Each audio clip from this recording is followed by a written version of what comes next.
यांत्रिक ऊर्जा क्या हो जाएगा, जो ऊंचाई के साथ बढ़ता है, बढ़ता या घटता है, ऊंचाई के साथ बढ़ता या घटता है, कौन हो जाएगा, तो स्थिति ऊर्जा है जो हमेशा ऊंचाई के साथ बढ़ता या घटता है। ठीक है, किसी वस्तु का अगर ऊपर फेंकते हैं तो सबसे लास्ट पॉइंट तक जहाँ तक जाता है वहाँ स्थिति ऊर्जा बढ़ जाएगा। ठीक है, और फिर वहाँ से जब रिटर्निंग आता है या फेंकते हैं उस समय गति ऊर्जा उसका बढ़ेगा, और नीचे आएगा तो नीचे फिर जाने के बाद भी घट जाता है। ठीक है, चले जाते हैं तो अगला प्रश्न क्या कह रहा है, छठा नंबर, निम्नलिखित में से कौन से स्थिति ऊर्जा के उदाहरण है, निम्नलिखित में से कौन से स्थिति ऊर्जा के उदाहरण है। ठीक है, स्थिति ऊर्जा का उदाहरण बताना है। चलिए हम लोग पढ़ते हैं। पहला ए नंबर कह रहा है, घर की छत पर रखी एक ईंट घर की छत पर रखी एक ईंट। तो ये तो स्थिर रहेगा क्योंकि ईंट ना हिल डुल कुछ नहीं रहा, इसलिए वो कहेगा स्थिर में स्थिरता में रहेगा। एक घड़ी की स्प्रिंग जब घूम घूमती है, एक घड़ी की स्प्रिंग जब घूमती है, तो पहले वाला ठीक है, अगर 100 था, आपके तो दिमाग ये में भी क्या हो किसका जाएगा, दिमाग स्थितिज था? ऊर्जा का तो उदाहरण है। ठीक है, परसेंटेज क्या हो एक जाएगा, हम स्थितिज मान ऊर्जा का लेते हैं उदाहरण है। जैसे 100 था, संपीड़ित स्प्रिंग, माना संपीड़ित तो में जैसे चलो स्प्रिंग को 100 चापे मीटर हुए है, है, छोड़ दिए चाप के, तो ऐसे बाद रखे हुए हैं। वाला हो गया तो क्या हो जाएगा, ये भी 160। स्थिति ऊर्जा में रहेगा। बाद वाला जल कितना था? आपूर्ति जो प्रणाली पहले के वाला तहत अगर ऊंचे 100 था, जलाशय में तो बाद वाला संग्रहित पानी, मतलब बांध के रूप में अगर 69% पड़ा, पानी हो तो तो कितना क्या हो रहा? जाएगा, स्थिति ऊर्जा इसमें भी रहती है। तो 69%। ऑप्शन नंबर क्या हो जाएगा, इसीलिए हम डी 100 इसका का सही हो जाएगा। ठीक है, 69 ऑप्शन नंबर डी क्या हो जाएगा, सही हो जाएगा। सारे के सारे स्थिति ऊर्जा यहाँ में है। अगर आप देखोगे तो 4 पाई से 4 पाई चलिए आगे चलते हैं। तो कटेगा अगला तो पास क्या करा आर है, स्क्वायर का मान हो गया 100/169। तो आर अपॉन आर हो अगला जाएगा पास कह रहा है कि 100 और एक 100। हाइड्रो आर का इलेक्ट्रिक मान मैंने पहले पावर बोला जब स्टेशन रेशियो पर आर टू बहने वन वाली ऊर्जा पानी संतुलन तो हीरे बनेगा। टरबाइन तो घूम हमें वैल्यूम घुमा आर सकता का है, बताना है, तो क्योंकि इसमें 4.3 नीत पाई होता है। क्यूब। मतलब एक हाइड्रो 4.3 इलेक्ट्रिक पाई पावर का स्टेशन क्यूब, पर और बहने वाला इसका पानी जो आंसर होता आएगा है 10 वो के क्यूब टरबाइन से को घुमा तिहरे का देता है। क्यूब। इसमें क्या 10 होता है, के क्यूब से तिहरे का क्यूब, ये 1000, ये 2197।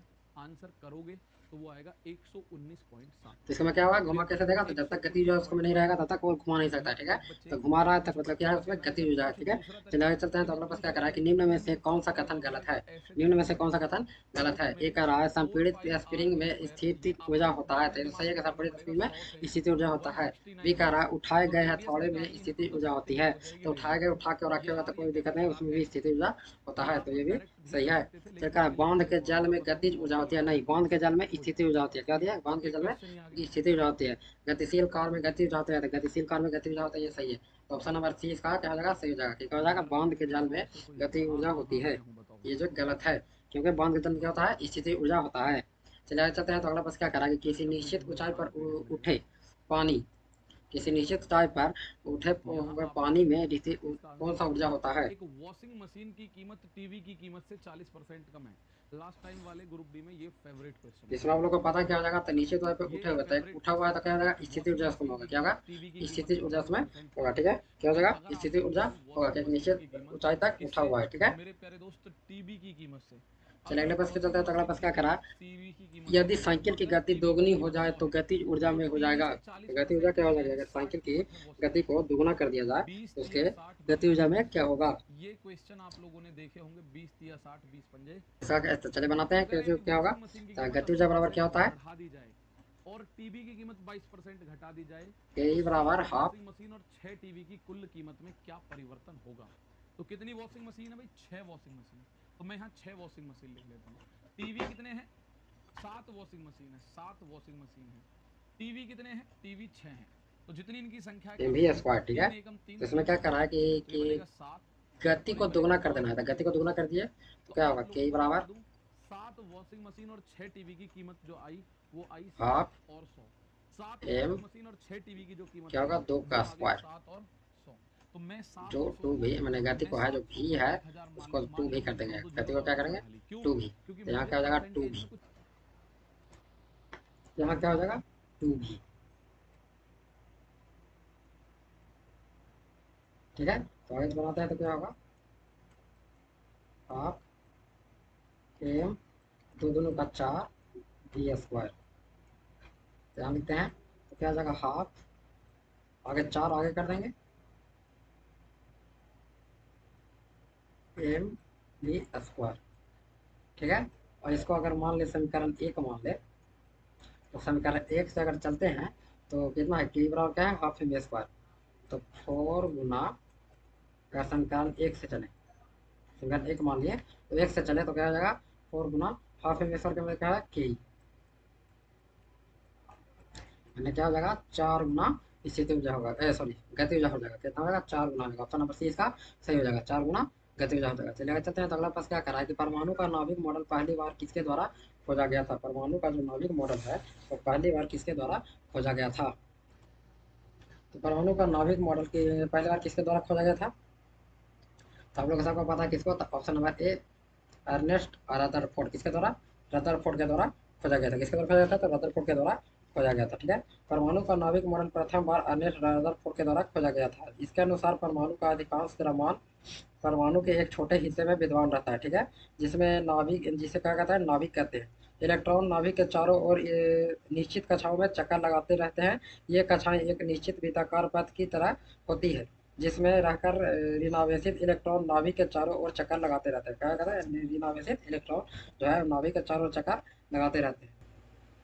चलिए आगे चलते हैं। तो अगला प्रश्न क्या करें कि किसी परमाणु के कक्ष में समायोजित किए जा सकने वाले इलेक्ट्रॉनों की अधिकतम संख्या को किस सूत्र द्वारा दर्शाया जाता है? ठीक है, तो ये क्वेश्चन बहुत अच्छा है, वीवीआई भी है। ठीक है, इसका आंसर आप लोग को पता होगा क्या होगा, 2n² क्या हो जाएगा, 2n² क्या हो जाता है, 2n²। अच्छा, किसके द्वारा दिया गया था? तो बोरबरी के द्वारा दिया गया था। ठीक है, किसके द्वारा? बोरबरी के द्वारा बताया गया था। ठीक है, किसी परमाणु को विभिन्न कक्षाओं का चक्कर लगाने वाले इलेक्ट्रॉनों की अधिकतम संख्या 2n² होता है, जहाँ n क्या होता है, कक्षाओं की संख्या होती है। क्या होती है? n जो होता है वो कक्षाओं की संख्या होता है। ठीक है,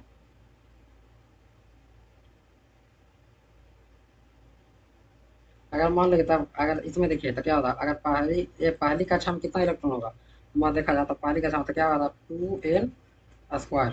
ठीक है, तो दो गुना, तो पहली कक्षा में क्या होता है, एक, n जो है कक्षाओं की संख्या हो गया स्क्वायर, तो 2 गुना 1 बराबर क्या हो जाएगा, 2। इसी प्रकार से अगर दूसरी कक्षा में देखा जाए तो 2 गुने 2 का स्क्वायर। ठीक है, n जो है कक्षाओं की संख्या दूसरी कक्षा का पूछ रहा था, 2 गुना 2 दूनी का 4, तो कितना हो जाएगा 8। तो पहला में 2, इसमें 8। ठीक है, ऐसे ही आगे बढ़ते जाएगा। फिर तीसरा लगाइएगा तो तीन का स्क्वायर कितना था, 9, 9 दूनी 18, अगला हो जाएगा 18। ठीक है, वैसे बढ़ते ही जाएगा। ठीक है, चलिए आगे चलते हैं। तो अगला प्रश्न क्या करा, 13 नंबर प्रश्न कह रहा है कि एम कक्षा में शामिल हो सकने वाले इलेक्ट्रॉनों की अधिकतम संख्या कितनी होगी? एम कक्षा में शामिल होने वाले इलेक्ट्रॉनों की अधिकतम संख्या कितनी होगी? ठीक है, ये पूछ रहा है। तो एम जो है कैमी कक्षा है, तो एम हो गया तीसरी कक्षा। ठीक है, कैसे होता है, तो के एल एम उसके बाद एल।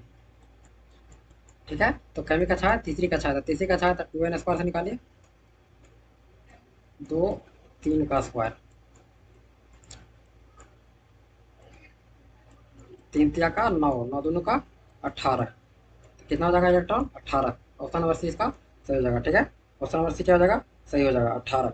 ठीक है, चलिए आगे चलते हैं। तो अगला प्रश्न क्या कर रहा है, एक तत्व का परमाणु संख्या 13 है, तो इस तत्व में कितने सेल होते हैं? ठीक है, एक तत्व का परमाणु संख्या कितना है, 13 है, तो इस तत्व में कितने सेल होते हैं, ये क्वेश्चन पूछा है। ठीक है, तो इसको चलिए तोड़ते हैं, तो क्या होगा, 2, 8, 8 2 10 और 3, तो कितना सेल में बटा, 3 सेल में बटा, तो ऑप्शन नंबर ए इसका सही होगा। कितना सेल में बटा, 3 सेल में बटा। ठीक है, पहला में होता है 2, दूसरा में होता है 8, तीसरा में होता है कितना, 18। ठीक है, ऐसे ही आगे बढ़ते जाता है। चलिए आगे चलते हैं। तो अगला प्रश्न क्या करा, 15 नंबर प्रश्न, ऊर्जा के चतुर्थ स्तर में समायोजित किए जा सकने वाले इलेक्ट्रॉनों की अधिकतम संख्या कितनी होगी? चतुर्थ स्तर में ना, चौथा भाग में आपको करना है, 2n²।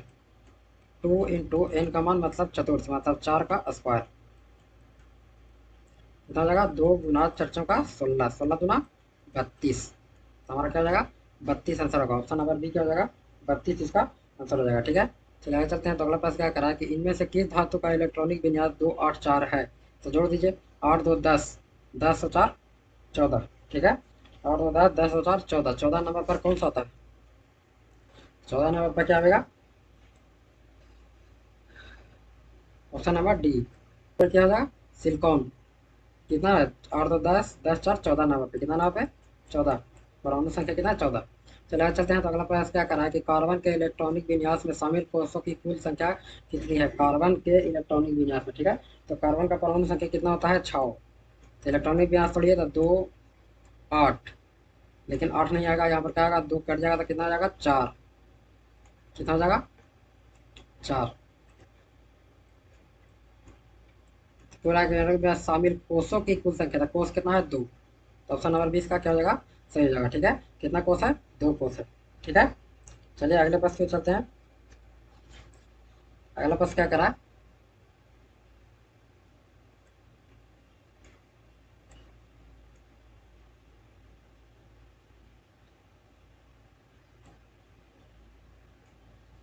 वाह्यतम कोषों में उपस्थित इलेक्ट्रॉनों की संख्या को कहा जाता है, वाह्यतम कोषों में उपस्थित इलेक्ट्रॉनों की संख्या को कहा जाता है। तो वाह्यतम कोष में उपस्थित इलेक्ट्रॉनों की संख्या को क्या कहते हैं, संयोजक परमाणु, संयोजक प्रोटॉन, संयोजक इलेक्ट्रॉन या संयोजक क्रमांक?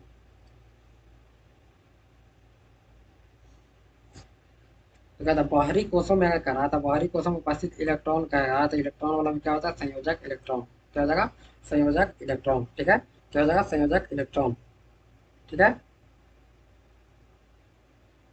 चलिए आगे चलते हैं। तो अगला प्रश्न क्या करा कि हीलियम को छोड़कर सभी नोबल गैसों में सबसे बाहरी कोष में कितने इलेक्ट्रॉन होते हैं।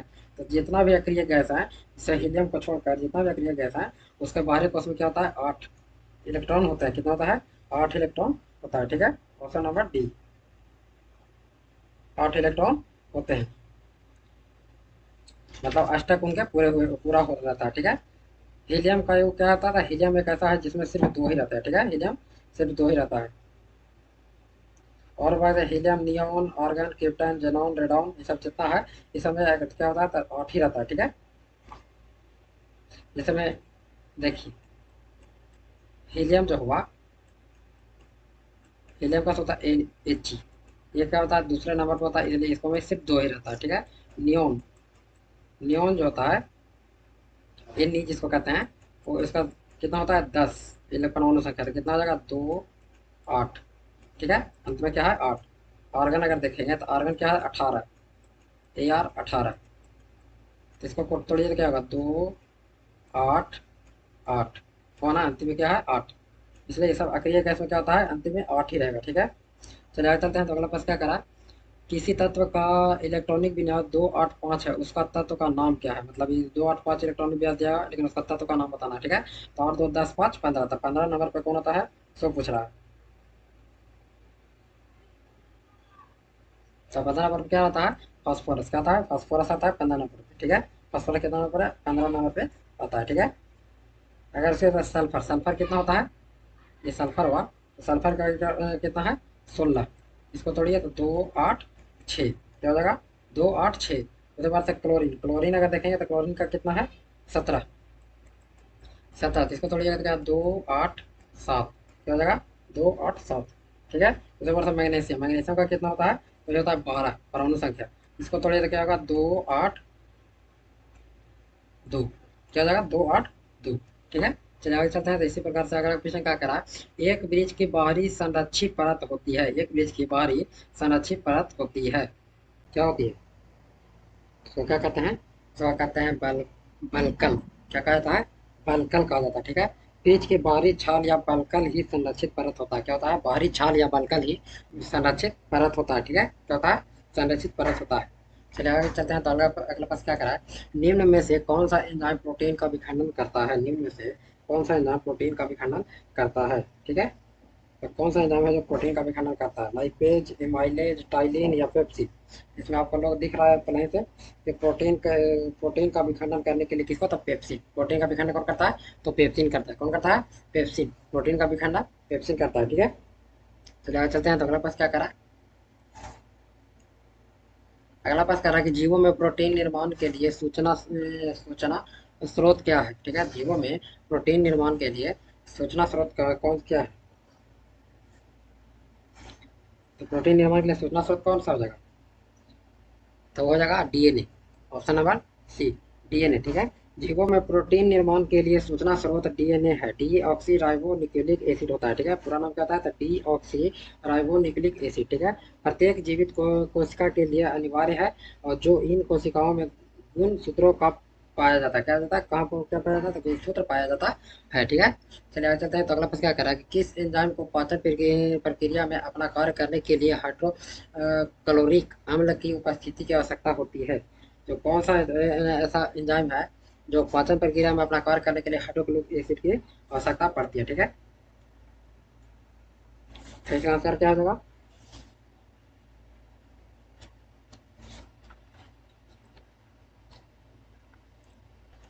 इसका आंसर रहेगा ऑप्शन नंबर डी, पेप्सिन। किसका है, तो पेप्सिन, पेप्सिन जो है वो हाइड्रोक्लोरिक अम्ल की मदद से पाचन क्रिया प्रारंभ करता है। ठीक है, तो पेप्सिन क्या है, पेप्सिन एंजाइम को पाचन क्रिया में अपना कार्य करने के लिए हाइड्रोक्लोरिक अम्ल मैंने HCl की उपस्थिति की आवश्यकता होती है। पेप्सिन एंजाइम भोजन में पाए जाने वाले प्रोटीन का पाचन करता है। ठीक है, पेप्सिन किसको कहता है, तो प्रोटीन का पाचन करता है। चलिए आगे चलते हैं। तो अगला पास क्या करा है कि रिक्त स्थान वसा के पाचीकरण में सहायक होता है, मतलब वसा का पाचन कौन करता है, वो पूछ रहा है। ठीक है, तो वसा का पाचन कौन करता है,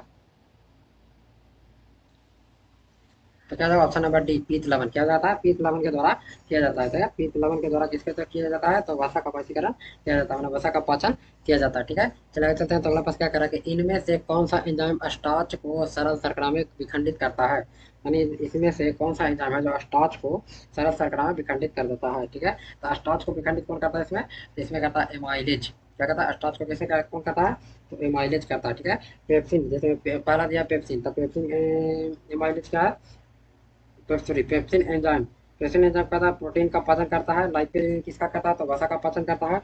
और ट्रिप्सिन एंजाइम किसका करता है, तो ये भी कुछ करता है, तो ट्रिप्सिन होता है वो भी प्रोटीन का ही पाचन करता है। ठीक है, किसका करता है, तो प्रोटीन का ही पाचन करता है। अच्छा ट्रिप्सिन एंजाइम निकलता कहाँ है, तो ये अग्नाशय द्वारा निकलता है। कहाँ से निकलता है, ट्रिप्सिन अग्नाशय से निकलता है। चलिए अगले प्रश्न के चलते हैं। तो अगला प्रश्न क्या करा, तो प्रोटीनों के अमीनो अम्लों में जटिल कार्बोहाइड्रेटों के ग्लूकोज में और वसा अम्लों और ग्लिसरॉल के अंतिम रूपांतरण के लिए जिम्मेदार एंजाइम में उपस्थित होता है। तो क्या उपस्थित होता है, ये पहले बताते हैं। तो आंतररस क्या हो जाएगा, आंतररस। ठीक है, क्या होता है, तो आंतररस उपस्थित होता है। ठीक है, चलिए आगे चलते हैं। तो अगला प्रश्न क्या करा, ग्लूकोज का रासायनिक सूत्र क्या होता है, ग्लूकोज का रासायनिक सूत्र क्या होता है ये बताना है। तो ग्लूकोज का रासायनिक सूत्र क्या होता है, तो ग्लूकोज का रासायनिक सूत्र होता है 6H12O6। इसमें कहाँ है C6H12O6, ऑप्शन नंबर सी C6H12O6। ठीक है, ग्लूकोज का सूत्र होता है। ठीक है, चलिए आगे चलते हैं। ऐसे है क्या, तो ग्लूकोज होता है कार्बोहाइड्रेट है। ठीक है, सरल कार्बोहाइड्रेट है ग्लूकोज का, तो सबसे सरल कार्बोहाइड्रेट है। ठीक है, चलिए आगे चलते हैं। तो अगला प्रश्न क्या करा कि केसिन एक प्रोटीन है जो किस चीज़ के में पाया जाता है, केसिन प्रोटीन वो किस चीज़ में पाया जाता है, तो केसिन प्रोटीन किस में पाया जाता है, तो ये पाया जाता है दूध में। किसमें, केसिन प्रोटीन किस में पाया जाता है, तो दूध में पाया जाता है। ठीक है, प्रोटीन अमीनो अम्ल के यौगिक होते हैं। ठीक है, प्रकृति में 20 से 22 प्रकार के अमीनो अम्ल पाए जाते हैं। प्रोटीन का संगठन कार्बन, ऑक्सीजन, नाइट्रोजन, हाइड्रोजन तथा सल्फर है। ठीक है, प्रोटीन का जो संगठन है वो कार्बन, कार्बन हो गया, ऑक्सीजन हो गया, नाइट्रोजन हो गया और सल्फर हो गया, सॉरी नाइट्रोजन हो गया, हाइड्रोजन हो गया, सल्फर हो गया, हाइड्रोजन और सल्फर। ठीक है, इतना है। ठीक है, केसिन, और केसिन एक प्रोटीन है जो दूध में पाया जाता है। ठीक है, दूध का सफेद रंग केसिन नामक प्रोटीन के उपस्थिति के कारण होता है। दूध का जो सफेद रंग होता है वो केसिन प्रोटीन के ही कारण होता है। ठीक है, दूध का सफेद रंग किसके कारण होता है, केसिन प्रोटीन के कारण यह होता है। ठीक है, जबकि गाय में दूध का हल्का पीला रंग जो होता है बीटा कैरोटीन की उपस्थिति के कारण क्या, जो हल्का पीला रंग होता है, जब गाय शुरू शुरू बच्चा रहती है तो उस समय जो दूध निकलता है वो पीला टाइप का होता है। उसमें किस कौन सा पाया जाता है, तो बीटा कैरोटीन पाया जाता है। ठीक है, बीटा कैरोटीन के कारण क्या होता है, पीला होता है, और केसिन प्रोटीन के कारण क्या होता है, उजला होता है। ठीक है, चलिए आगे चलते हैं। तो अगला प्रश्न क्या करा कि मानव शरीर की ऊर्जा आवश्यकताओं के मापन हेतु किस मापन इकाई का प्रयोग किया जाता है, मानव शरीर की ऊर्जा आवश्यकताओं के मापन हेतु किस मापन इकाई का प्रयोग किया जाता है, क्वेश्चन पूछ रहा है। इसका आंसर क्या हो जाएगा, तो किस में किया जाता है, तो ऑप्शन नंबर ए कैलोरी में किया जाता है। कैसे किया जाता है, कैलोरी में। ठीक है, कैलोरी ऊर्जा मापने का इकाई होता है। ठीक है, कैलोरी क्या होता है, ऊर्जा मापने का इकाई होता है। यह होता है, यह मापन की मिट्टी पद्धति का अंग है और इसके संगत एस सॉरी एसआई प्रणाली में क्या प्रयोग किया जाता है, तो जूल में प्रयोग किया जाता है। कैलोरी होता है एसआई प्रणाली में किसका, तो जूल का प्रयोग किया जाता है। ठीक है, चलिए आगे चलते हैं। तो अगला प्रश्न क्या करा कि निम्न में से कौन सा एक जैविक उत्प्रेरक है, निम्न में से कौन सा एक जैविक उत्प्रेरक है, तो कौन हो जाएगा, तो ये हो जाएगा एंजाइम। आपको सबको पता होना चाहिए कि जैविक उत्प्रेरक किसको कहा जाता है, तो एंजाइम को कहा जाता है। जैविक उत्प्रेरक किसको कहा जाता है, तो एंजाइम को कहा जाता है। ठीक है, चलिए आगे चलते हैं। तो अगला प्रश्न क्या करा है आज के लिए लास्ट प्रश्न होगा, फलों में मीठेपन के लिए कौन सी शर्करा उत्तरदायी होता है, फलों में मीठेपन के लिए कौन सी शर्करा उत्तरदायी होता है, फलों में मीठेपन के लिए कौन सी शर्करा उत्तरदायी होता है, तो फल में क्या होता है, फ्रक्टोज होता है, फल में क्या होता है, फ्रक्टोज होता है। ठीक है, फल में कौन सा होता है, तो फ्रक्टोज होता है। ठीक है, तो आज के लिए बस इतना ही, पढ़ते बढ़ते रहिए। अगर कोई भी दिक्कत हो तो कमेंट कीजिए, और अगर वीडियो अच्छा लगे तो लाइक करिए, सब्सक्राइब करिए, दूसरों को शेयर भी कीजिए। ठीक है, और आज के लिए बस इतना ही, धन्यवाद।